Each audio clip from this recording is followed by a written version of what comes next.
YCP ఎన్నికల manifesto సిద్ధమైంది. 3 రోజుల సుదీర్ఘ కసరత్తు తర్వాత సీఎం జగన్ కాసేపట్లోనే మేనిఫెస్టో విడుదల చేయబోతున్నారు. ఈసారి కూడా నవరత్నాలనే హైలైట్ చేసేలా మేనిఫెస్టో రూపకల్పన చేసినట్లు తెలుస్తోంది. నవరత్నాలు ప్లస్ పేరుతో అభివృద్ధి, సంక్షేమానికి పెద్దపీట వేసేలా మేనిఫెస్టో రూపొందించినట్లు సమాచారం. ముఖ్యంగా యువతకి ఉపాధి అవకాశాలు కల్పించేలా స్కిల్ డెవలప్మెంట్ సెంటర్లలో స్టైఫండ్తో కూడిన శిక్షణ ఇచ్చేలా ప్రత్యేక కార్యక్రమాన్ని రూపొందించినట్లు తెలుస్తోంది.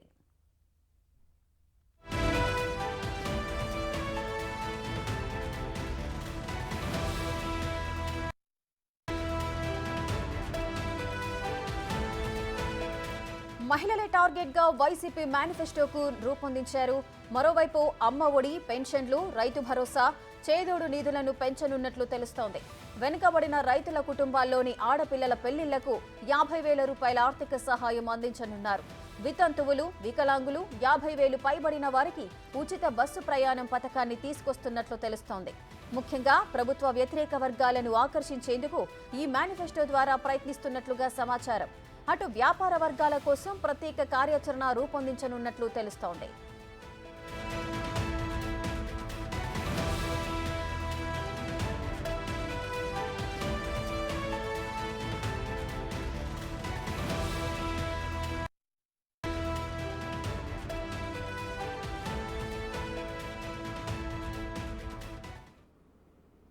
వైసీపీ ఎన్నికల మేనిఫెస్టో సిద్ధమైంది. మేనిఫెస్టోకి సంబంధించిన పూర్తి డీటెయిల్స్ మా ప్రతినిధి శివ అందిస్తారు. శివ, 3 రోజుల సుదీర్ఘ కసరత్తు తర్వాత సీఎం జగన్ మరి కాసేపట్లోనే మేనిఫెస్టో విడుదల చేయబోతున్నారు. ఈ మేనిఫెస్టోలో ముఖ్యంగా ఏ అంశాలు పొందుపరచబోతున్నారు? ఇక మొత్తం మీద చూసుకుంటే మరికొద్ది క్షణాల్లోనే ఆంధ్రప్రదేశ్ ముఖ్యమంత్రి తన క్యాంపు కార్యాలయం నుంచి వైఎస్ఆర్సీపీ 2024 మేనిఫెస్టోని విడుదల చేయబోతున్నారు. 2019కి అప్డేట్ చేస్తూ లేటెస్ట్ వర్షన్ పేరుతో ఆయన నవరత్నాల ప్లస్ పేరుతో మేనిఫెస్టోని విడుదల చేయబోతూ ఉన్నారు. ఈ మేనిఫెస్టోలో ప్రధానంగా కొత్త అంశాలతో పాటుగా పాత అంశాలకు సంబంధించి మార్పులు చేర్పులు చేయబోతున్నారు. మార్పులు ఎక్కడా కూడా లేవు, యాడింగ్స్ మాత్రమే ఉండే అవకాశం కనిపిస్తూ ఉంది. ఏదైతే వృద్ధాప్య వితంతుల పెన్షన్ సంబంధించి, అలాగే రెగ్యులర్ పెన్షన్కి సంబంధించి కూడా పెంచే ప్రబోధన, అలాగే రైతు కూలీలకి, మహిళలకి, వ్యాపారస్తుల కోసం ప్రత్యేకంగా టార్గెట్ చేసి వరాలు జల్లుకొంటబోతున్నారు. నిరుద్యోగుల కోసం ప్రత్యేకమైన ప్యాకేజీని ఏర్పాటు చేయబోతా ఉన్నారు. నిరుద్యోగులకి స్కిల్ డెవలప్మెంట్ ద్వారా స్టైఫండ్ ఇస్తూ కూడా వారికి ఉద్యోగ అవకాశాలు కల్పించేందుకు ప్రతి నియోజకవర్గంలో ఒక స్కిల్ డెవలప్మెంట్ సెంటర్ని ఏర్పాటు చేయబోతున్నారు. అలాగే చిన్నకారు రైతులకు సంబంధించి కూడా 1,00,000 నుంచి 1,50,000 వరకు రుణమాఫీ చేసే ప్రపోజల్ని తయారు చేస్తున్నారు. అది కూడా విడతల వారీగా చేసే సహాయాన్ని చేయబోతున్నారు. ప్రస్తుతానికి 16,000 రూపాయలు ప్రతి సంవత్సరానికి రైతు భరోసా ఇస్తున్నారు. దాన్ని 20,000 రూపాయలు చేసే అంశాన్ని కూడా పరిశీలన చేస్తూ ఉన్నారు. గత ఎన్నికల్లో డ్వాక్రాకి సంబంధించి కూడా 5 విడతలుగా 1,00,000 రూపాయలు రుణమాఫీ చేస్తామని చెప్పిన జగన్ సర్కార్ తాజాగా దాన్ని 1,50,000 వరకు పెంచే అంశాన్ని కూడా పరిశీలన చేస్తూ ఉన్నారు. అలాగే చిన్నకారు రైతులకు సంబంధించి కూడా ఎవరైతే వాళ్ళ ఇంట్లో పెళ్లి కాని యువతులు ఉన్నారో వారికి పెళ్లి సమయంలో 50,000 రూపాయల కింద పెళ్లి కానుక కూడా ఇవ్వాలని చెప్పి కూడా ముఖ్యమంత్రి జగన్మోహన్ రెడ్డి ఆలోచన చేస్తున్నట్లు తెలుస్తూ ఉంది. అలాగే పెన్షన్ ప్రస్తుతం 3,000 ఇస్తున్నారు. దాన్ని రానున్న 5 సంవత్సరాల కాలంలో 4,000 నుంచి 4,500 రూపాయలు పెంచే అంశాన్ని కూడా పరిశీలన చేస్తూ ఉన్నారు. వృద్ధులు, వికలాంగులు, వితంతులకి 50 సంవత్సరాలు పైబడిన మహిళలకి ఉచిత బస్సుని పెట్టాలని చెప్పి ఒక ఆలోచన చేస్తున్నారు. అయితే ఆర్థికంగా ఇది సాధ్యం కాదని చెప్పి కూడా నిపుణులు చెప్తున్నట్టు తెలుస్తూ ఉంది. దీనిపై కూడా ఇంకా ఎటువంటి నిర్ణయం తీసుకోలేదు. ప్రధానంగా 3 అంశాలు: 1 ఉచిత బస్సు, 2 రైతు రుణమాఫీ, 3 డ్వాక్రా రుణమాఫీ. ఈ మూడింటికి సంబంధించి ఒకదాన్ని మాత్రమే ఆమోదం తెలిపే అవకాశం కనిపిస్తూ ఉంది. మిగిలిన రెండింటికి సంబంధించి కూడా కొంత మేనిఫెస్టోలో కూడా కొంత మెరుగుపరిచే విధంగా, అంటే లబ్ధిదారులకి, ప్రజలకి కొంత మేలు చేకూరే విధంగా కార్యాచరణ రూపొందించి కూడా తెలుస్తూ ఉంది. 2 పేజీలతో కూడుకున్న మేనిఫెస్టోని మరికొన్ని క్షణాల్లోనే ఆంధ్రప్రదేశ్ ముఖ్యమంత్రి తన క్యాంపు కార్యాలయం నుంచి మేనిఫెస్టోని వైఎస్ఆర్సీపీ 2024 మేనిఫెస్టోని విడుదల చేయబోతా ఉన్నారు. రేఖ, శివ, అయితే ముఖ్యంగా అమ్మ ఒడి, పెన్షన్లు, రైతు భరోసా, చేదోడు ఈ పథకాలకు సంబంధించి కూడా నిధులు పెంచబోతున్నట్లుగా అయితే సమాచారం ఉంది. ఒకవేళ పెంచినట్లయితే ఏ మేరకు పెంచే అవకాశాలు ఉంటాయి? రైతు భరోసాకి సంబంధించి ప్రస్తుతం 16,000 రూపాయల చిల్లర వస్తుంది. దాన్ని 20,000 రూపాయలు చేయబోతున్నారు. పెన్షన్కి సంబంధించి 3,000 ఇవ్వబోతున్నారు. దాన్ని సంవత్సరానికి 200 చొప్పున కానీ లేదా 250 చొప్పున కానీ మళ్ళీ 5 సంవత్సరాల కాలంలో 4,000 రూపాయలు చేయబోతూ ఉన్నారు. దాంతోపాటుగా అమ్మఒడి ప్రస్తుతం 15,000 ఇస్తున్నారు, దాన్ని 20,000 రూపాయలు చేసే అంశాన్ని పరిశీలిస్తున్నారు. చేదోడుకు సంబంధించి 14 నుంచి 16,000 రూపాయల వరకు ఇస్తున్నారు, వాటిని కూడా 20,000 రూపాయలు పెంచాలని చెప్పి కూడా ఆలోచన చేసినట్టు తెలుస్తోంది. ఏదైతే గత ప్రభుత్వం నవరత్నాల పేరుతో ఇచ్చిందో వాటన్నిటిని అప్గ్రేడ్ చేస్తూ నవరత్నాల ప్లస్ పేరుతో ప్రతి పథకాన్ని కూడా కొంచెం కొంచెం పెంచుతూ 20 నుంచి 25% మేరకు పెంచుతూ కూడా నిర్ణయం తీసుకున్నట్టు తెలుస్తూ ఉంది. అయితే ఆంధ్రప్రదేశ్ ఆర్థిక పరిస్థితి స్థితిగతులను బేరేజ్ వేసుకొని ప్రతిదీ కూడా ఏదైతే మేనిఫెస్టోలో చెప్పామో దాన్ని తూచా తప్పకుండా అమలు చేసే విధంగా ఉండాలి కాబట్టి చేసే వాటిని చెప్పాలనే ఆలోచనతో వైసీపీ సర్కార్ అయితే ఉన్నట్లు తెలుస్తూ ఉంది. దానికి అనుగుణంగానే ఆ బడ్జెట్తో పాటు వస్తున్న ఆర్థిక వనరులు పెడుతున్న వ్యయాల్ని బేరేజ్ వేసుకొని సంక్షేమ కార్యక్రమాలు అభివృద్ధి సైమల్టేనియస్గా ఈ 5 సంవత్సరాలు జరగాలనేది వైఎస్ఆర్సీపీ ఆలోచన చేస్తూ ఉన్నారు. రానున్న 5 సంవత్సరాల కాలంలో ఎక్కువగా అంటే ఏదైతే ఈ సంక్షేమ కార్యక్రమాలతో పాటుగా నిరుద్యోగులకి ఉపాధి కల్పించడం, రోడ్ల డెవలప్మెంట్ కోసం ప్రత్యేకమైన నిధులు, అలాగే వ్యాపార వర్గాలకు సంబంధించి ప్రత్యేకమైన ఒక పారిశ్రామిక కార్యాచరణ రూపొందించడం తదితర అంశాలను కూడా ప్రత్యేకంగా పెట్టబోతున్నారు. ఏదైతే గతంలో ఈ 5 సంవత్సరాల కాలంలో కొన్ని వర్గాలు ఏదైతే దూరం అయ్యాయో, యువత కానీ, రైతులు కానీ, మహిళలకు సంబంధించి కానీ వ్యాపారస్తులు దూరం అయ్యారు, తిరిగి వారిని హక్కున చేర్చుకునే విధంగా ఈ మేనిఫెస్టో రూపకల్పన చేసే అవకాశాలు అయితే కనిపిస్తూ ఉన్నాయి. శివ, అదేవిధంగా నిరుద్యోగులకు ఉద్యోగ ఉపాధి అవకాశాలు కల్పించే దిశగా ఏమైనా ప్రణాళికలు రచిస్తున్నారా? నిరుద్యోగత రేటు అనేది ఎక్కువగా ఉంది ఏపీలో అంటూ కూడా విపక్షాలు వ్యతిరేక అస్త్రాలు సంధించిన నేపథ్యంలో ఈ జాబ్ క్యాలెండర్కి సంబంధించిన ప్రస్తావన అయితే ఎక్కడా కనిపించట్లేదు. దానికి సంబంధించి ఏమైనా కసరత్తులు జరిగాయా? ఖచ్చితంగా రేఖ, జాబ్ క్యాలెండర్ ఏటా ఇస్తామని చెప్పి ఇప్పటివరకు జాబ్ క్యాలెండర్ ఒక్కసారి కూడా ఇచ్చిన పరిస్థితి లేదు. కేవలం గ్రామ, వార్డు, సచివాలయ సిబ్బందిని మాత్రమే ఈ 5 సంవత్సరాల కాలంలో దాదాపుగా 4 లక్షల మందిని నియామకాలు చేశారు.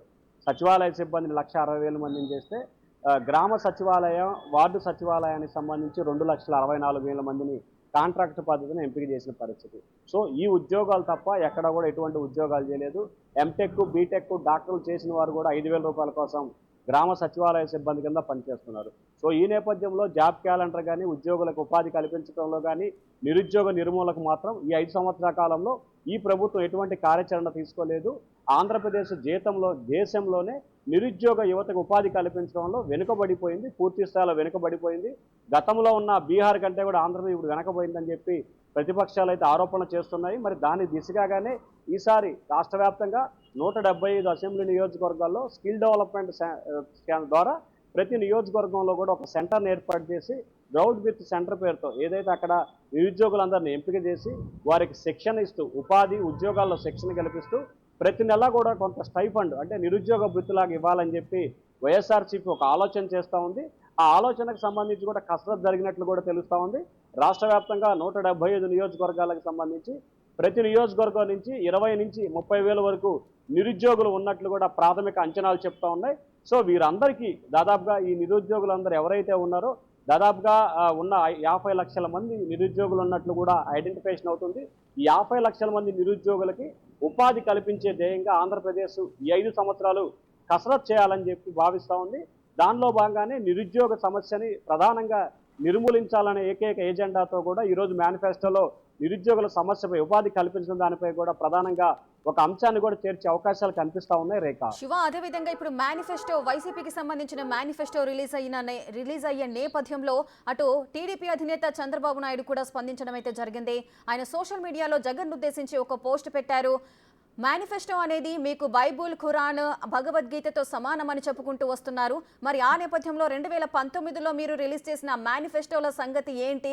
దాంట్లో మద్యపాన నిషేధానికి సంబంధించిన ఒక అంశం ప్రస్తావించారు, అది ఇంతవరకు జరగలేదు, దాన్ని ఏ విధంగా చూడొచ్చు అంటున్నారు అంటూ కూడా ఆ విధంగా ఆ మద్యపాన నిషేధం చేయని మీరు జనాలలోకి వెళ్ళి ఓట్లు ఏ విధంగా అడుగుతారు అంటూ కూడా ఒక క్వశ్చన్ అయితే రైజ్ చేశారు చంద్రబాబు నాయుడు. దీన్ని ఏ విధంగా చూడొచ్చు? అంటే ప్రధానంగా చూసుకుంటే ఆంధ్రప్రదేశ్లో 2014 నుంచి 2019 వరకు అప్పటి ప్రభుత్వంపై రకరకాల స్థాయిలో రకరకాల విభాగాల్లో జగన్మోహన్ రెడ్డికి సంబంధించి ఆందోళన శ్రీకారం చుట్టారు. ప్రజా సంకల్ప యాత్ర పేరుతో రాష్ట్ర వ్యాప్తంగా ఆయన దాదాపుగా పాదయాత్ర చేశారు. ఆ పాదయాత్ర చేసిన సమయంలో సిసిఎస్ రద్దు విషయంలో కానీ, సిపిఎస్ రద్దు, మద్యపాన నిషేధంతో పాటు చాలా హామీలను కూడా ఇప్పటి వరకు అమలు చేయలేదు. అయితే మద్యపాన నిషేధం చేసిన తరువాతనే తాను 2024 ఎన్నికల్లో మీ వద్దకు వచ్చి ఓటు అడుగుతానని చెప్పి జగన్మోహన్ రెడ్డి 2019 ఎన్నికల ప్రచారంలో ప్రధానమైన అంశంగా చెప్పారు. అంటే 2019 ఎన్నికల్లో చెప్పి 5 సంవత్సరాల పరిపాలన పూర్తి చేసుకొని మళ్ళీ ఇప్పుడు ఎన్నికలు పోతున్నాం, మళ్ళీ ఈరోజు మేనిఫెస్టో విడుదల చేయబోతున్నాం. ఇంతవరకు రాష్ట్రంలో ఎక్కడా కూడా మద్యపాన నిషేధాన్ని అమలు చేయలేదు. ఏర్లై పారుతుంది మద్యం. ప్రతి బజార్లో ఎక్కడైతే రాష్ట్ర వ్యాప్తంగా ప్రతి బజారు ప్రతి వార్డులో కూడా బెల్ట్ షాపులు పెట్టి వైఎస్ఆర్సీపీ నాయకులు విచ్చలవిడిగా మద్యాన్ని విక్రయిస్తున్నారు, సొంత బ్రాండ్లు పెట్టుకొని విక్రయిస్తున్నారు. ఏ రకంగా మీరు ఈ హామీని అమలు చేయకుండా ఓట్లు అడుగుతారు? మీరు ప్రతి సందర్భంలో కూడా మేనిఫెస్టో అంటే బైబిల్, ఖురాన్, భగవద్గీత అని చెప్పే మీరు 2019లో ఇచ్చిన హామీని 5 సంవత్సరాలు పూర్తయి మళ్ళీ ఎన్నికలు జరుగుతున్నా కానీ అమలు చేయని మీరు ఏ రకంగా ప్రజలను ఓట్లు అడుగుతారు? ఇందుకు మద్యపాన నిషేధం చేయలేదనే దాన్ని మీరు ప్రజలకు సమాధానం చెప్పాలనేది ప్రధానమైన ఏజెండాగా కూడా చంద్రబాబు కొద్దిసేపు క్రితమే ఎక్స్ వేదికగా కూడా ముఖ్యమంత్రి జగన్మోహన్ రెడ్డిని సూటిగా ప్రశ్నించారు. ఈ రోజు కూడా ఇదే అంశానికి సంబంధించి కూడా వైఎస్ఆర్సీపీ మేనిఫెస్టోలో విడతల వారీగా మద్యపాన నిషేధం చేస్తామని చెప్పే అవకాశం అయితే కనిపిస్తూ ఉంది. గతంలో చెప్పి దాన్ని చేయలేదు కాబట్టి ఈసారైనా ప్రజలు దీన్ని నమ్ముతారా లేదా అనేది చూడాలి. ఎందుకంటే ఆంధ్రప్రదేశ్కు సంబంధించి ఆదాయ వనరులో ప్రథమమైంది కూడా మద్యం. సో ఆంధ్రప్రదేశ్కు సంబంధించి సంక్షేమ కార్యక్రమాలు కొనసాగాలంటే మద్యం ఉండాల్సిన పరిస్థితి కనిపిస్తూ ఉంది. సో ఈ నేపథ్యంలో మద్యాన్ని నిషేధించడం అనేది ఆంధ్రప్రదేశ్లో అసలు సాధ్యమయ్యే పనే కాదు. సో మరి ముఖ్యమంత్రి దీనిపై ఏ రకమైన నిర్ణయం తీసుకుంటారు? ఆయన 2019లో ఇచ్చిన హామీకి ఏ రకంగా కట్టుబడి ఉంటారు? ఈరోజు మేనిఫెస్టోలో దానికి సంబంధించి ఏ రకమైన వివరణని రాష్ట్ర ప్రజలకు ఇవ్వబోతున్నారనే ఉత్కంఠ అయితే కొనసాగుతూ ఉంది. Rekha. Right, thank you Shiva, thanks for the details.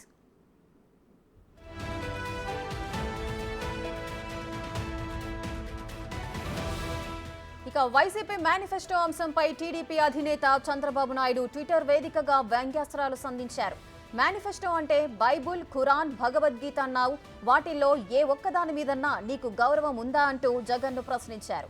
పవిత్ర మత గ్రంథాలపై గౌరవం ఉంటే గత మేనిఫెస్టోలో చెప్పినట్లు రాష్ట్రంలో మద్యపాన నిషేధం చేసేవాడివని సీఎం జగన్ను ఎద్దేవా చేశారు. మద్యపాన నిషేధం చేశాకే ఓటు అడుగుతా అన్న నువ్వు ఇప్పుడు ఏ ముఖం పెట్టుకొని 2024 మేనిఫెస్టోను విడుదల చేసి ఓట్లు అడుగుతున్నావు అంటూ ప్రశ్నించారు.